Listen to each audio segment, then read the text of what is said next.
We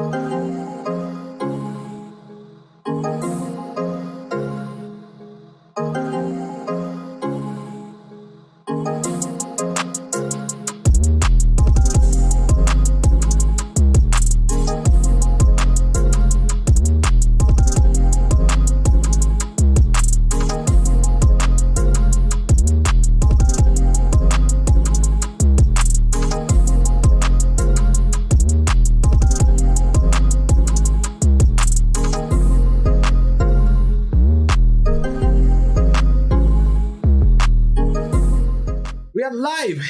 Hello, and hello again. Welcome back to Brew Writes, where I write. If that wasn't clear, I'm Brew. Welcome.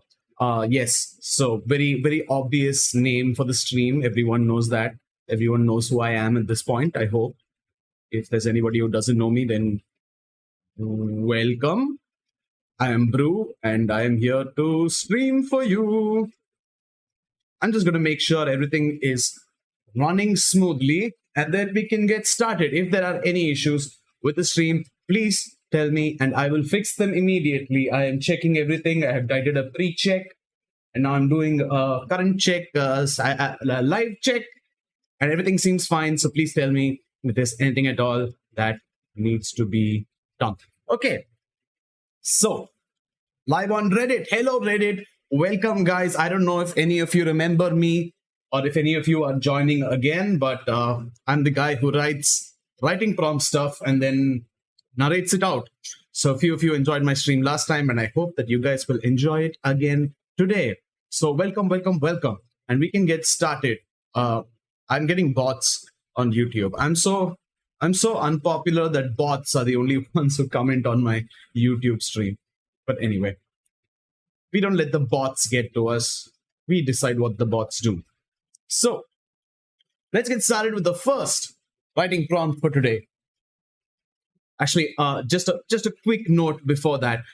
People, if you're wondering why the title is finally unbanned from Reddit, it's because my appeal to the writing prompt subreddit finally went through. They read my mod mail, they listened to me, they saw my argument for why I should be unbanned, and they shared why they thought I should be banned, but they removed the ban for now. So I'm very thankful to the mods of r/writing prompts. Thank you so much, guys. I don't know if you're watching, but writing prompts, read with me. I'm assuming there's some overlap. Thank you guys so much for unbanning me. It's a great place for me to share stories and for a lot of people to share stories. So Minecraft Noob 135 says lol. Yeah. But yeah, thank you.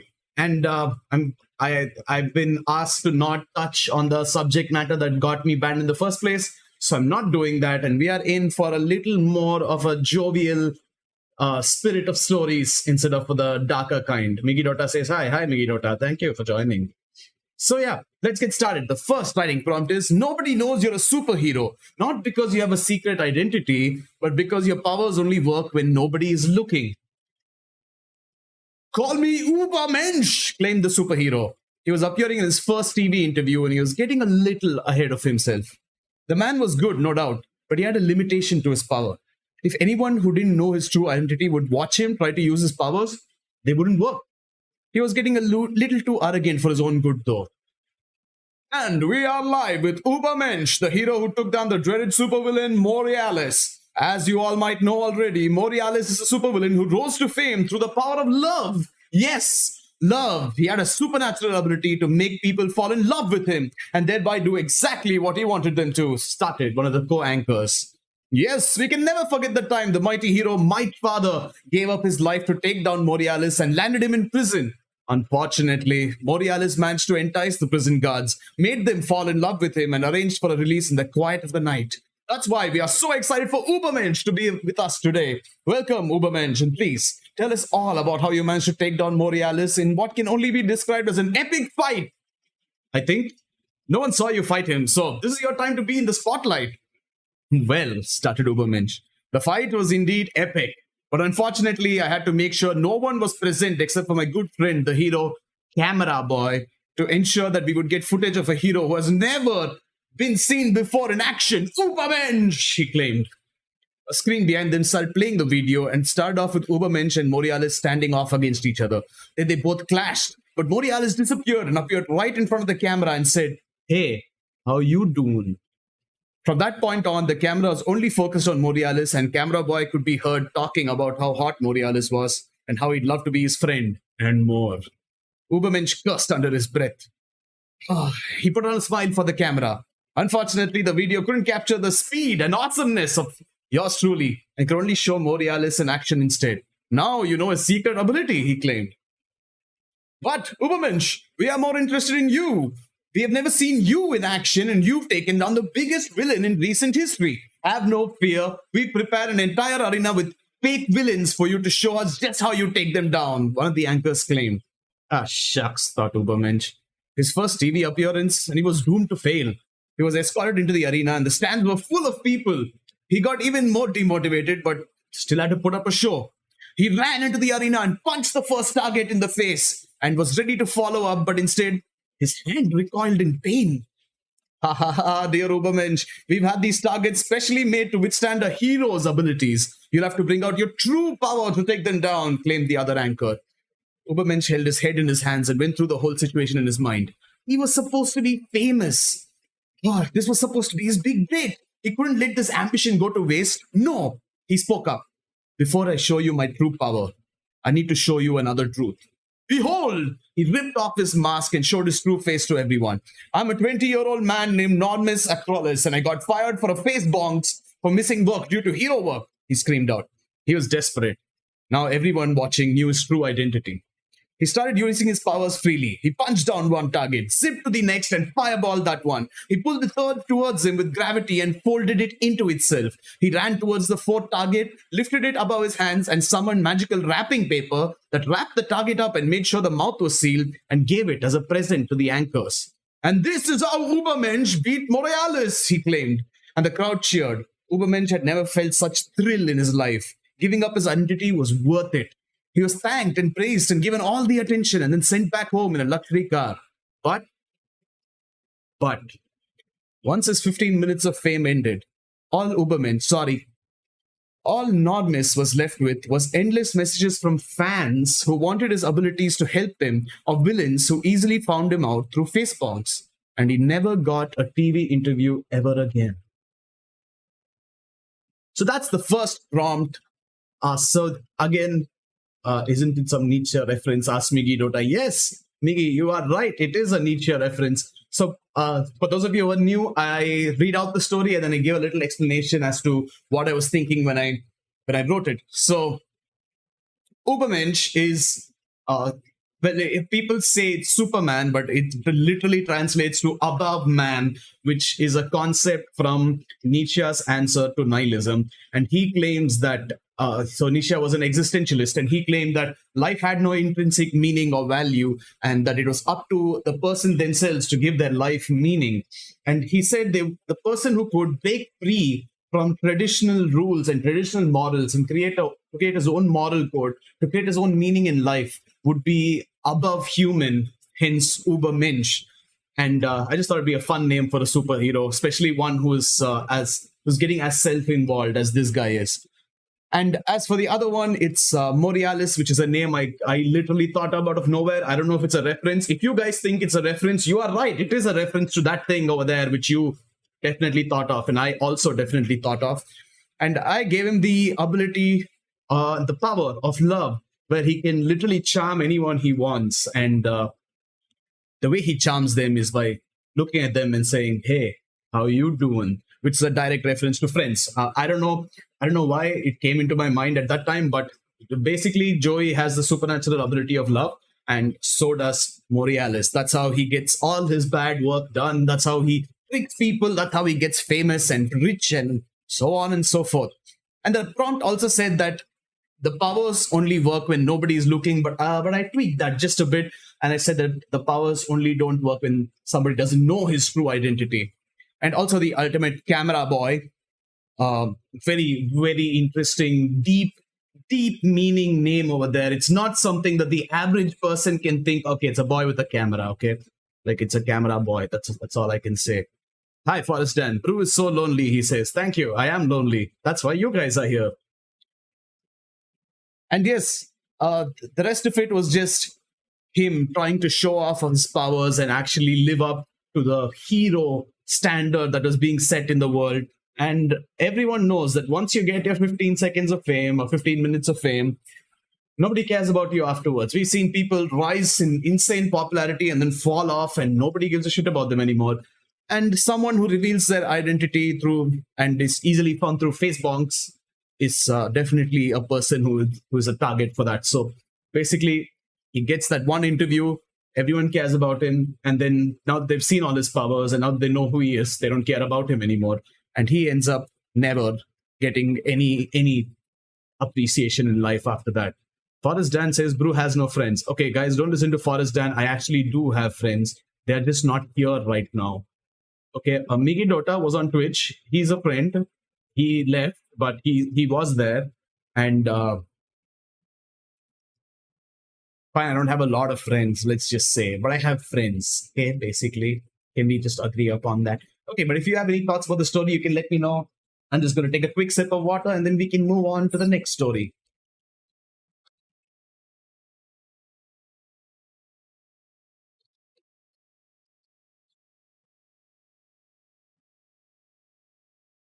Ah, I did not hit my hand on the table. Yes. Anyway, so next one. You are a monumentally powerful mage and finally have gotten a job at the Mage Academy. The only problem is it's the preschool class. Behold Aghanim the generous, Aghanim the benevolent, Aghanim the all-knowing.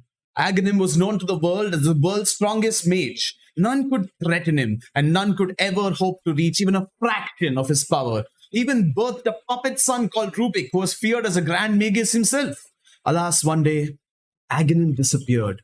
He was nowhere to be found, and his children tried searching for him. Many believed him to be dead.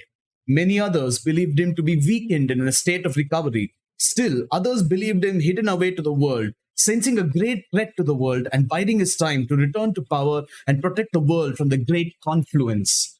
The truth, Aghanim finally got a job at the Mage Academy. It was a dream of his as a little kid, and he intended to fulfill that dream, even though it was just a little whim.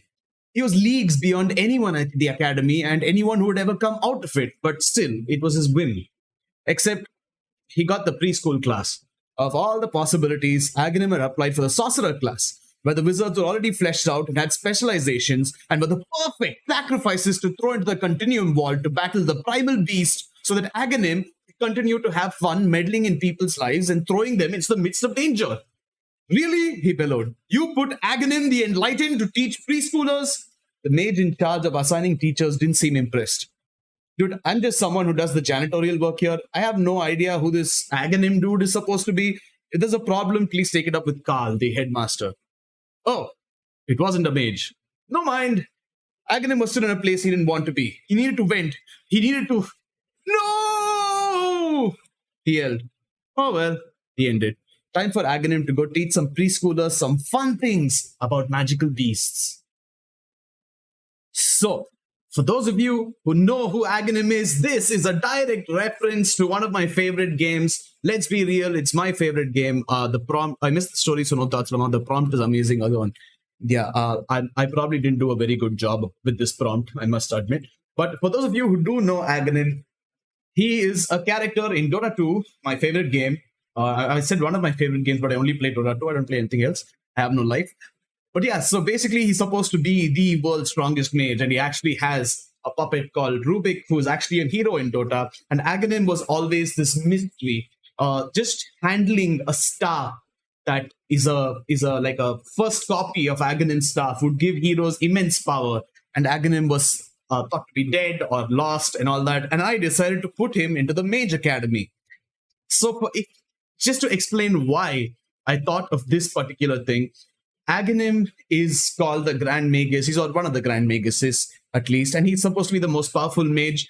And there's an event going on in the game right now where Aghanim is the main focus. So the minute I saw Mage Academy, the first thing I thought was Aghanim. And he was supposed to have disappeared, so I thought, what if he went to the Mage Academy? And there are a few other references to be put that I put inside here, actually. So The Great Confluence that I've written is actually an event that is supposed to be in the game where something's going to happen and we don't know what. And also, the Continuum Vault to battle the Primal Beast is actually the event that's going on right now. So I basically stole a lot of ideas for the story. I'm going to be very honest. And also, the janitorial work, the janitor is it's a meme. Anyone who's played Valve games and sat with the community knows that the memes are all there about the janitor doing all the work. And Carl is supposed to be another character in the story. Cory Sinha is here and he says, I come and I see Dota again. How do you come for the one story I wrote about Dota? I have 5 stories, and you come for the one I wrote about Dota. Okay, the others aren't related to Dota. So just shut up and sit there and listen to the rest. Anyway, you can let me know your thoughts about this. I will take another sip of water and we can go on to the next one, which is not about Dota.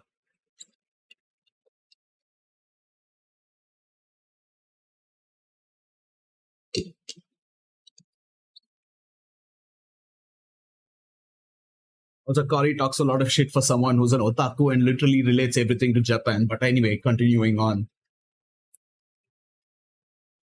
So, next story is about werewolves. See, no game references this time. It's about werewolves, mythological creatures. And yeah, let's go. Werewolf blood is infectious. It is enough to consume a drop or for it to fall into an open wound to infect a human. Humans have avoided this by exterminating all werewolves. You, the last of these monsters, got a job at a water bottling plant. For millennia have we existed, the man-wolf creatures, able to morph between fully human to fully wolf or somewhere in half, purely by will and the power of the moon. For centuries have we hunted, killed and eaten, not just animals, but humans as well. Human blood is particularly juicy. For decades have we been hunted. The situation reversed this time. We, the far superior physical beings, felled by human inventions. And thus we started spreading our blood, turning the killers into us. More humans turn to more werewolves. For years have we been exterminated. Humans are clever and rely more on their brains and inventions. They made devices to find us, fought silver to hunt us, held us in cages to experiment on us, and finally made weapons to kill us. Werewolf genocide, and there are only a few left.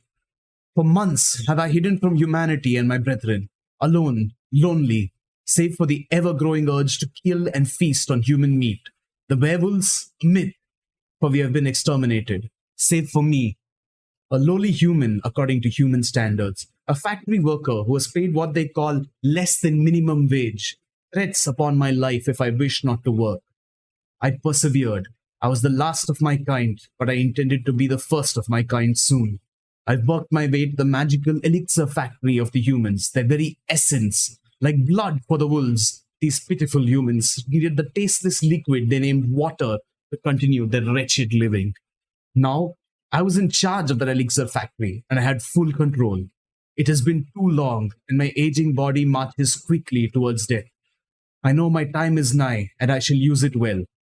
I go to the main elixir vessel, where all the elixir is put into these inventions called bottles. My plan was simple, but effective. I would use the last of my powers and seep my thick blood into the container.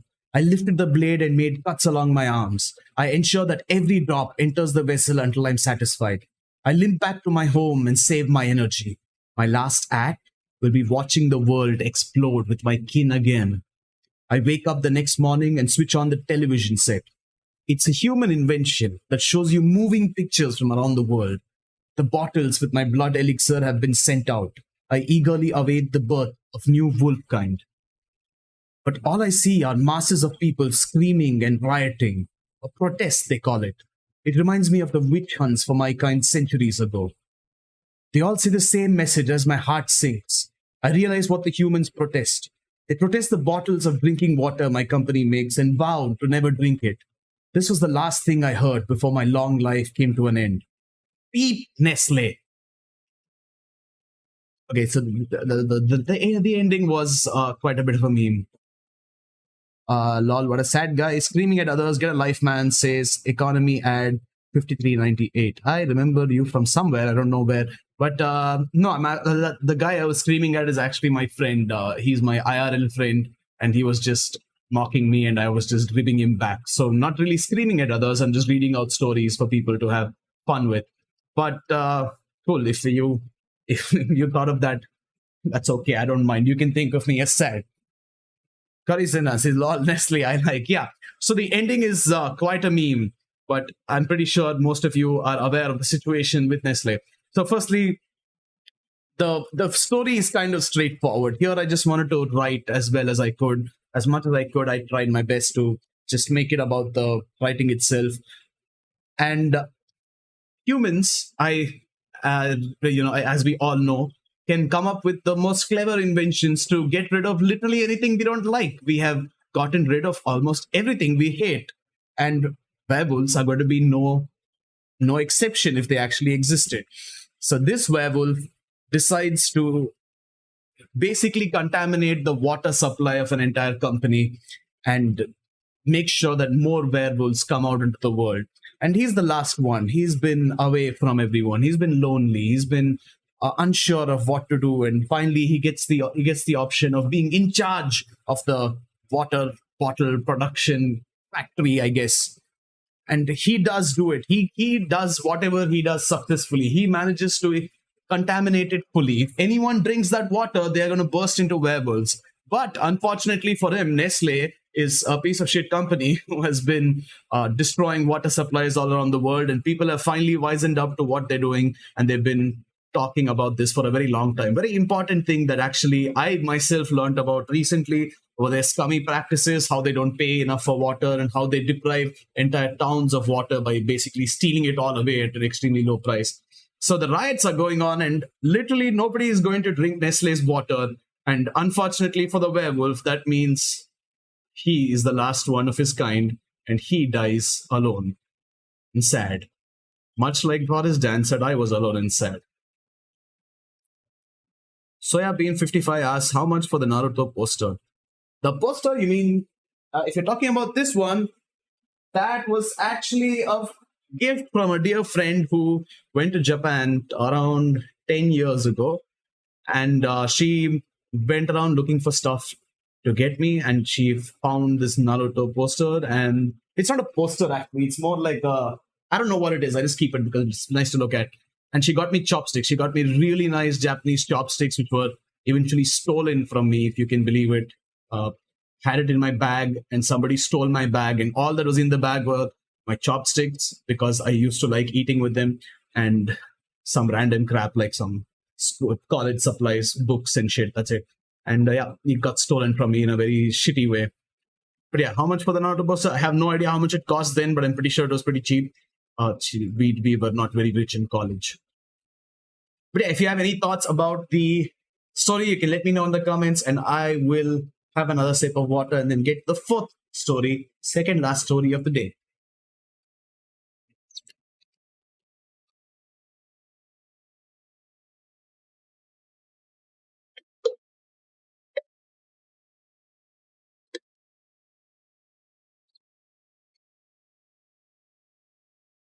Sabine 55 asks, but why do you want the werewolf to die?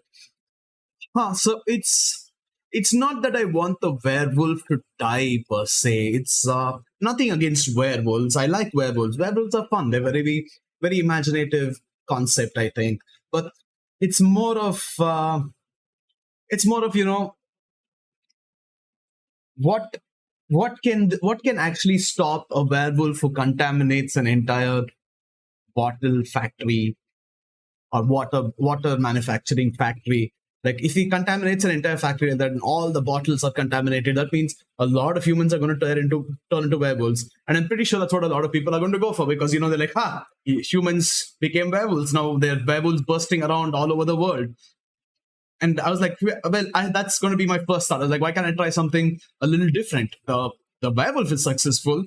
The bottles are out there, but nobody wants to drink them because the company that makes them is shitty. So while the werewolf lived for millennia or centuries or however long you want the werewolf to live, he unfortunately did not do his research about which companies are using scummy practices, and that was his downfall. So the moral of the story is, make sure you know if the company you like is doing scummy practices.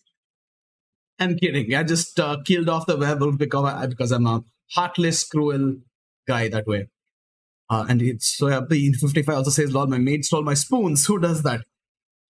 Well, okay. So here's the thing. I've seen people in India, and the people the people who could have stolen my bag at the time were not people who knew how to use chopsticks. So the fact that they stole my chopsticks was very upsetting to me because they couldn't even use it properly, and it had no resale value. It was like used, and it had wear and tear. I'd been using it for years at that point.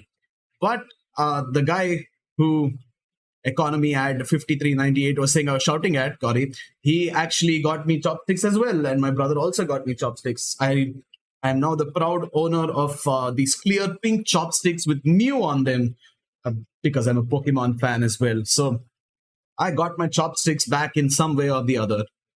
But yeah, the original ones were gone, which is very sad.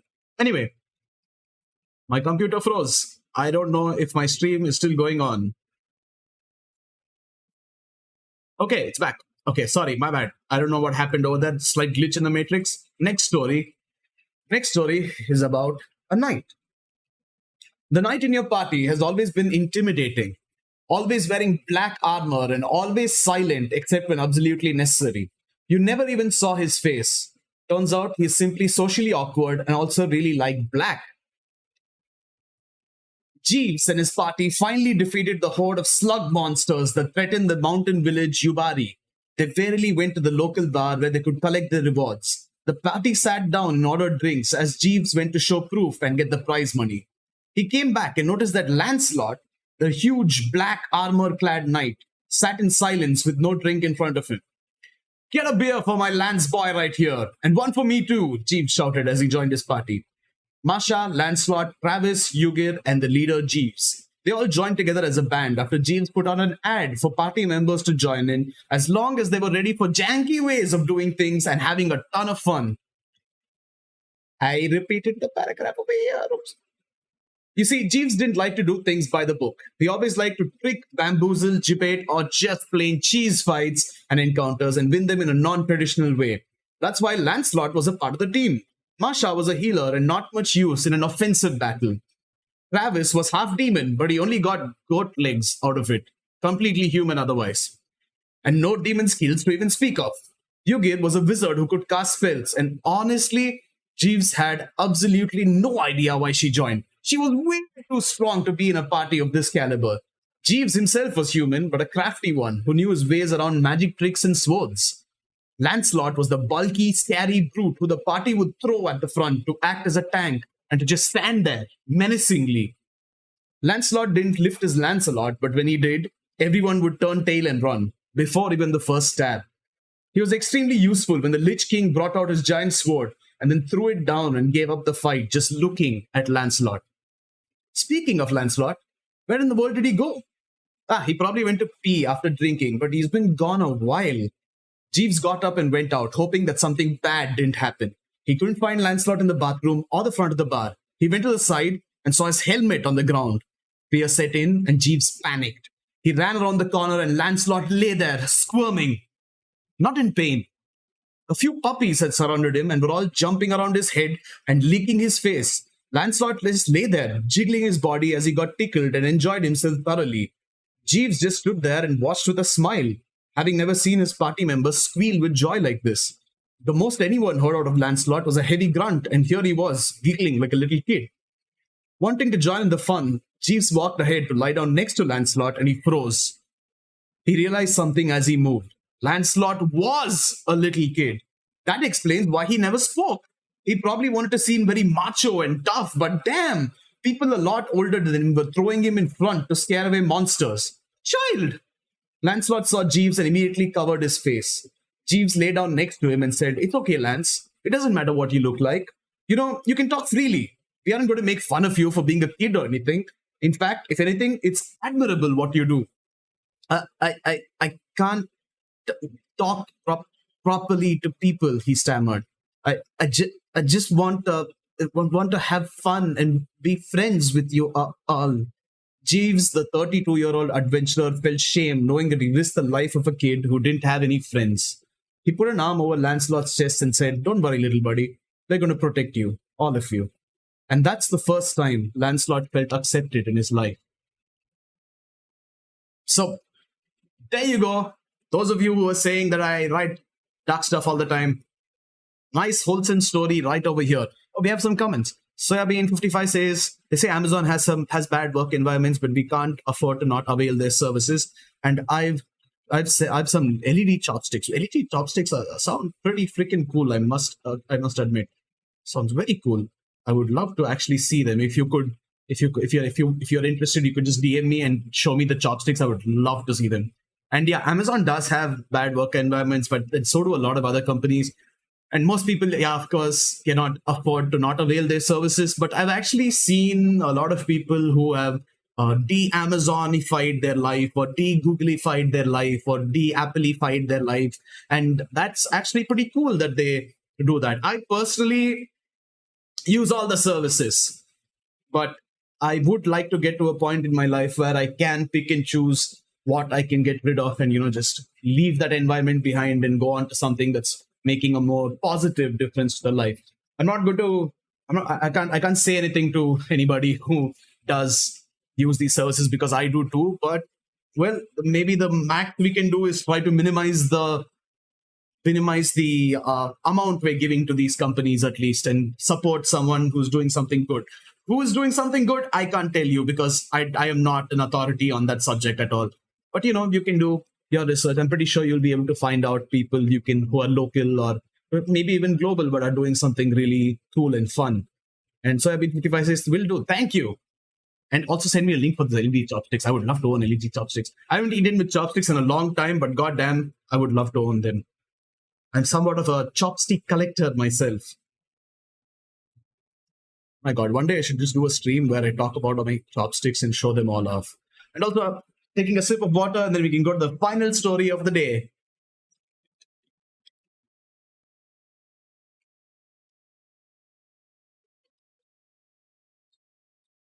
Hold on a second.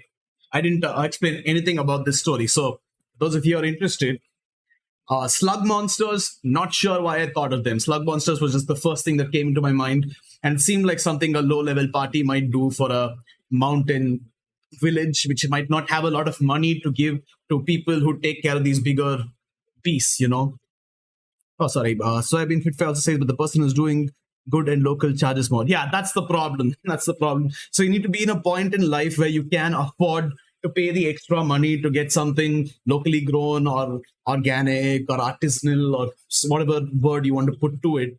And I definitely am not in that place right now. I still eat Nestle noodles because they're the cheapest I get around here. But I would like to get to the point in my life someday where I can do that. So I think that's what we should all strive for, to get to that point. And I hope it all goes well for you. Not specifically you, so I hope it goes well for you, obviously, but to everybody who's watching. Anyway, so Jeeves is just a name that I thought of. I realized later that I think Jeeves is the name of that Ask Jeeves, the site, but I'm not completely sure. I don't think that was my inspiration for it, but yeah, Jeeves is just a random name I thought of. Lancelot, of course, everybody knows Lancelot, the name. And Masha was is his name that came from a TV show that just popped into my head while I was thinking of names. Travis, I have no idea why I thought of Travis. Maybe Travis Scott, but he popped into my head as well. Yugir is just his random name I made up. And yeah, they all join in and they do stuff together. And I wanted to add in a little bit of mystery. I was like, Yugir, way too cool for this group. Why is she even there? I don't know. Maybe if you guys want it, I can write a different story about that. And yeah, it just straight up didn't want to talk about the fights they have or anything. Just wanted to make it seem like Lancelot was so scary to even the Lich King that just instantly give up the fight. And in the end, he's a kid and he loves puppies. And I have puppies right now at home. So I was like, it would be a very fun thing for a kid who's just like enjoying himself with puppies. And that's how he reveals to his party that he is not a macho, huge knight, but he's just a little kid who loves black armor and is very socially inept. And well, I really wanted to go somewhere wholesome with this. So I put this. In fact, the OP of the post actually commented back saying it was very wholesome and they liked it. So I think I did a good job over there. So I would love to know your thoughts as well if anyone's watching. Wow, philosophy, says Kari Sinha, but there was no philosophy there. It was literally just like a straightforward story with the one thing saying it's a young boy. Woke Carrot says, in reply to my maid stole my spoon, says, literally all maids ever, always buy 2x. Ha, that's a fun little. So when I was a kid, we had a maid who stole my Beyblade, and I didn't have a problem with the fact that she took the Beyblade because, maybe she has a kid and she couldn't afford a Beyblade. I understood that. But she took my Bronzer, I think. Is it Bronzer? Yeah, she took my Bronzer. And I was like very sad because one of those special ones and it was really cool. And I'd taken it to a Beyblade tournament and won. Not won. I went to the semifinals or something and I got a little certificate for it. So little kid me was really proud of that Beyblade and my skills at letting it rip. And then she stole it. So I felt very bad after that. But anyway, buy 2x as Woke Carrot is. And we have more bots on YouTube. Thank you, bots. But please get out of my stream. Anyway, last story. Having been betrayed by their allies, both the hero and demon king must work together. Javis stood on top of a hill. He turned to his army and held up his holy staff. Today, we fight and kill the demon lord. The fight shall end it all, he proclaimed, and gave the command to march. He led the charge and ran down the hill with his horse Balius onto the battlefield. Doombringer stood on the opposite hill. He turned to his army and held up his unholy sword. Today we fight and kill the Lightbringer. This fight shall end it all, he proclaimed, and gave the command to march. He led the charge and ran down the hill with his horse Armageddon onto the battlefield. Both the warriors met in battle and clashed weapons. They had started the fight with resolution and would be the rallying cry for their armies that shake the ground as they march. As they march, shake the ground. Nothing? The warriors pause and turn around. At each of the respective hills stand the army with someone else at the helm. Today we fight and kill the Lightbringer and the Doombringer. This fight shall end it all. We are the holy church of Bacchus, they claim. The two warriors were stunned for a minute as the army started marching now, shaking the ground. Except this time, their shaking meant their deaths. They turned to each other and make eye contact. Temporary truce? Lightbringer asked. We fight back to back, grunted Doombringer. The Church of Bacchus were fearful of both leaders. Doombringer would raise the earth and raise the underworld. Lightbringer would undermine the authority of the church itself. They didn't think it through, though. Doombringer, with his unholy sword, specialized in spells and combat that was highly effective against holy warriors. Lightbringer, this holy sword, could purge demons and use spells to bring about the light against the darkness of the demons. They swap places quickly and stand back to back. The light against the demons against the light. The reason the war wasn't already done and over with was because the leaders were equally matched, while the armies were fodder to overwhelm the other. The two leaders, though, they were now free to rampage. Doombringer scorched the very earth he stood on with the flames of hell and jumped straight into the army of light, burning them where they stood. Lightbringer summoned the spirit of light and cast it over the army of the dark, forcing them to stare into the light where he smoothly waved his staff, purging every demon it passed through. This was no longer a war of equal forces. This was a massacre by the two leaders of the light and the dark. While the war went for long, the two warriors never tired. Protected by the light and the dark, they waged war and did violence until it was just them standing and the leaders of the church remaining. They turned their weapons to each other and made eye contact again. In sync, they turned and stabbed the remaining church members in the heart with their weapons. They finally collapsed next to each other. The light and dark together. Bond made forever. So, I must be truthful. The minute I saw, oh wait, Work Carrot says my maid stole my pancakes. How were your pancakes stolen?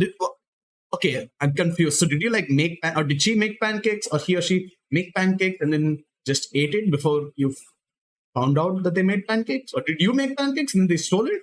I'm very curious right now. Saibin55 says must be some tasty pancakes, and that's what she said. Says Work Carrot. Lol. Okay. Well, my God. March comes in like a lion, says Forrest Dan. Ha ha ha ha ha ha ha ha ha ha ha ha ha ha. Dan, I appreciate that joke. March comes in like a lion. Very nice manga. You guys should read it if you can. It's a very emotional manga, which Forrest Dan suggested to me and then made me feel really bad about life. So, yeah, read it if you want to feel bad about life. Anyway, so I must say, the minute I read this, I thought of the anime or the light novel Konosuba, where you have this guy who's reincarnated into another world, and he has to defeat the Demon King, and only then can he go back to his world, and he makes friends along the way. But then I was like, you know what? Too much anime inspired content. I want to create something a little different. So I decided to think of these two people, the Lightbringer and the Doombringer, one who rules the underworld and one who fights for the light. And well, they are betrayed by their allies. And I couldn't think of a story where they had really like close allies who betrayed them, like maybe a group of people that they've been traveling with or adventuring with who then suddenly betrayed them, because that would require backstory, that would require context, that would require a lot of development to be put with the story, and it would be too long for a writing prompt. So I just made it that Javis is the leader of the light and the Doombringer is the leader of the underworld or the dark. And they both had their respective armies. They were leaders. They didn't have equals. They were so overpowered that they basically just were at the top of the food chain, so to speak. And they would clash every time and the war would never end. And this time, they said, for sure it'll end. And they have the exact same line at the start, the exact same thing to show how they both like mirror each other exactly. Like they do say the same things. They both go down together and they clash and realize that, well, nobody's there because the only allies that could have betrayed them are their armies. And I've noticed in history and in stories, fictional stories, a lot of the time, the main people who cause problems for the protagonists and the antagonists are religious organizations, not religious people themselves, religious organizations. So like Galileo was put to death because he said the earth revolves around the sun, the people who the organization itself fears people who come into power too much, and that is something that is mirrored in real life a lot. And well, a lot of fictional stories, of course, take inspiration from that. I just gave you a random example. Please don't hold me accountable for it. Just one random example I thought of. But basically, the Church of Baptist claims that they don't need the Doombringer because he goes literally against everything they stand for. But they don't need the Lightbringer because he could basically command an entire, like the whole population to believe in what he says and not what the church says. And as we all know, when you have a religious organization, it wants control. It wants control over the people. And that's what religion was even made for. So they decided to get rid of both of them. Except what they didn't realize was that these guys were so freaking overpowered that they could take on an entire army by themselves. And especially when they were really good at fighting their opposite side. Like the dark can beat the light and the light can beat the dark. And in the end, they take out the church members because they're like, screw you guys, why would you do this?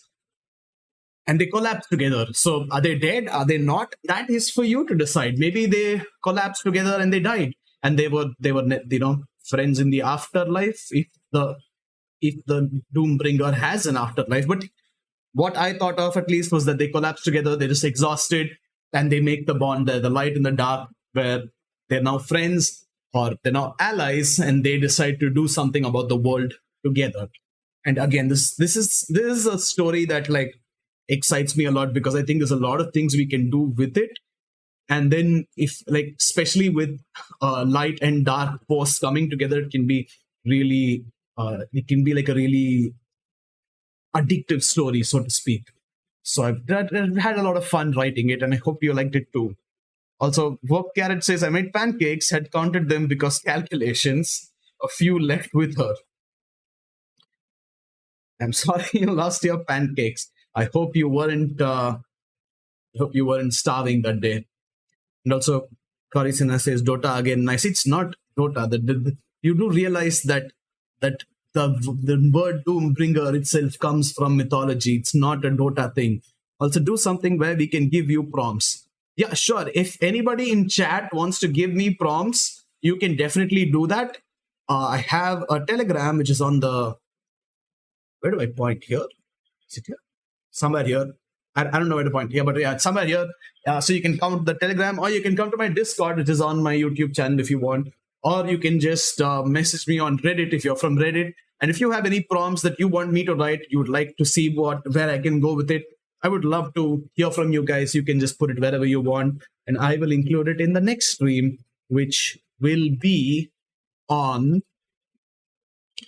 Friday at the same time as today. So if you guys want to give me prompts, I'd be more than happy. I'll write a few. And also, if you Soybean55 says I'd be pissed off too, to be honest. Yeah, somebody stealing food really will piss you off. I agree. I too would have been pissed off, must say. I kid. Nice story though, says Corey. Yes, I know you kid. But I can never tell when you're joking and when you're not, even in real life. So I just have to explain shit to you. But yeah, that's it for this stream.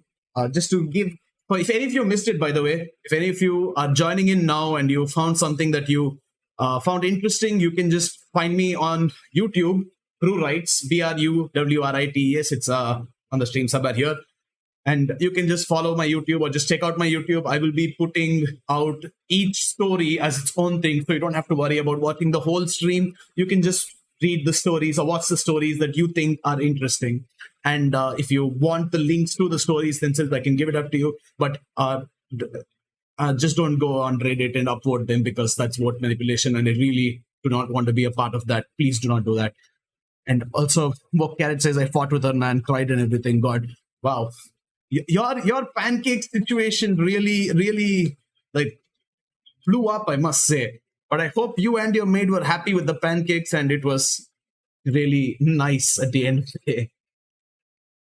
But yeah, thank you all for joining. Just a little thing that I say at the end of every stream is that I'm not a professional writer per se. I used to work in the ad industry. I got really tired of it. I took a huge toll on my mental health. I became a very different person. I got diagnosed with depression and a few other problems. And for a long time in my life, I did not do anything at all. And it feels weird saying this with Corey in the chat, because he literally has been through this with me as well. He's had his own share of problems, but he's seen me not do anything, and he's seen me sit up all night just to work and do nothing else. And for the last 2 years or 3 years, I've been very lethargic. I've not been doing much. I lost my ambition, and I was basically just waiting for something to happen. And I just decided to start writing, and that's why Writingprompts, because I used to write there very regularly, and then I stopped because I was depressed. And then I came back and I really wanted to, do something. And I knew that if I was doing random writing prompts, I would never actually stick to it, because at one day I'd be like, there's no point to this, and I would stop doing this. So I asked Corey to make a nice design, simple design for the stream, to make a logo for me, which he did. Thank you, Corey. And he says, yeah, proud of you, boy. Thank you. So I did that. He did that for me, and I just put up a schedule on Twitch. I figured out how to make sure that I would had enough time to write stories. So Tuesdays and Fridays is when I stream, and I make sure I write stories in between. And I just had to stick to the schedule. I just had to do it. It's just a thing. I had to hold myself accountable. So, it's just something that helps me with my own mental health. So I really appreciate all of you joining in and liking the post or upvoting it and commenting, especially because it's really fun to have a dialogue with you guys. It makes me feel like I'm not alone and have no friends, like Forrest Dan on YouTube said. Also, Soyabean55 says, good for you. Thank you. And thank you, Soyabean55 and Woke Carrot, for both of you for coming here and talking. I had a lot of fun learning about pancakes and economy ad 5398. If you're still here, not screaming at others, but yeah. And Minecraft Noob 435, who said lol for the first story. Thank you very much. And of course, Forrest Dan, as always, thank you for joining on YouTube. Corey, thank you for joining. You've been there for the last 2 streams now, which is pretty cool. I didn't think you would actually come and stay. So Corey's the type of guy who, if he doesn't like something, he just blatantly tells you it's shit.